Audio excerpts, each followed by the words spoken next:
Hello students, I hope you are all fine. In this tutorial audio presentation, I am revising once again the chapter The Portrait of a Lady by Khushwant Singh. And as you all know that in this chapter, Khushwant Singh pays a tribute to his grandmother. So let's get started. My grandmother, like everybody's grandmother, was an old woman. She had been old and wrinkled for the 20 years that I had known her. That means for the past 20 years, there was no changes can be seen in her. She looked exactly the same. And what are the common features? Old and wrinkled. People said that she had once been young and pretty and had even had a husband, but that was hard to believe. It was very difficult to believe that once upon a time she was very glamorous, she was very pretty, and she had a husband. My grandfather's portrait hung above the mantelpiece in the drawing room. He wore a big turban and loose fitting clothes. His long white beard covered the best part of his chest, and he looked at least 100 years old. So, grandfather's portrait is hung above the mantelpiece, and by looking at the portrait, one thing is very much sure that his grandfather looked like a grand old man having long white beard, turban, loose fitting clothes. And one thing is for sure, this man qualifies as a grand old man and as a grandfather, because it seems that he can have lots and lots of grandchildren, but it is very difficult to believe that once upon a time he also got married. So let me continue. He did not look the sort of person who would have a wife or children. He looked as if he could have lots and lots of grandchildren. He looked as if he could have lots and lots of grandchildren. This is a very important term. As for my grandmother being young and pretty, the thought was almost revolting, because from the very inception or from the very beginning, I found her to be old. But this idea is almost revolting in the mind that once upon a time she was young and pretty. She often told us of the games she used to play as a child.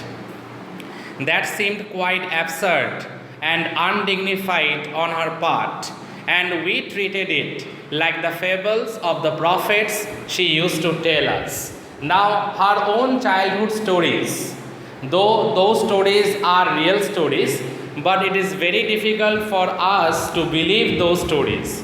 We used to consider her childhood stories as stories of fables and fairy tales.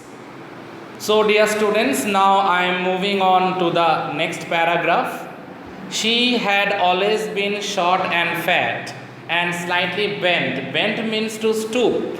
She was short, she was a bit bulky, short in height, and she used to stoop a bit. Her face was a crisscross of wrinkles running from everywhere to everywhere. No, we were certain she had always been as we had known her. Now, exactly what been told by the author in the previous paragraph, that for the past 20 years there was no change in her. She looked the same, old and wrinkled. And again Khushwant Singh is repeating the same line here also. Old, so terribly old that she could not have grown older and had stayed at the same age for 20 years. And it seems that somewhere deep down the line her age was halted, because she looked exactly the same for the past 20 years. She could never have been pretty, but she was always beautiful. Now she is no longer young so she can't be glamorous or she can't be pretty, but her beauty is evergreen beauty. Her beauty is everlasting beauty. She hobbled about the house. Hobbled means she used to roam about the house in spotless white, that means spotless white sari, because she was a widow, with one hand resting on her waist to balance her stoop and the other telling the beads of her rosary. She had a sort of a mala in her hand, that is like a religious sort of a mala, and she used to move around the house with one hand on her waist and with beads of rosary on her other hand. Her silver locks were scattered untidily over her pale puckered face. It seems that she was not so much eager to arrange her hair. It used to move in a very, she used to move in a very untidy fashion, or rather to say, her hair was always kept in an untidy manner. And most importantly, her face was a bit whitish in color, that is pale. Pale means whitish in color. And her lips constantly moved in inaudible prayer. And it seems that every time she was saying something. Now we can presume that she used to pray something every time. Yes, she was beautiful. I told you that Khushwant Singh already informed us that she is not pretty or glamorous right now, but she is very beautiful.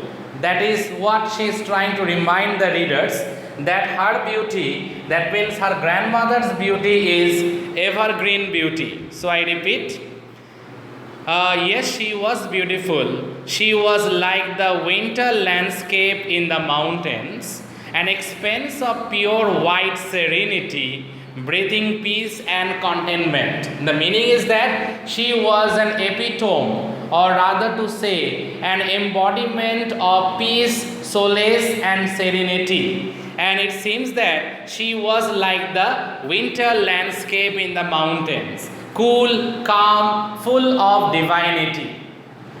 So dear students, I end in this audio up to peace and contentment.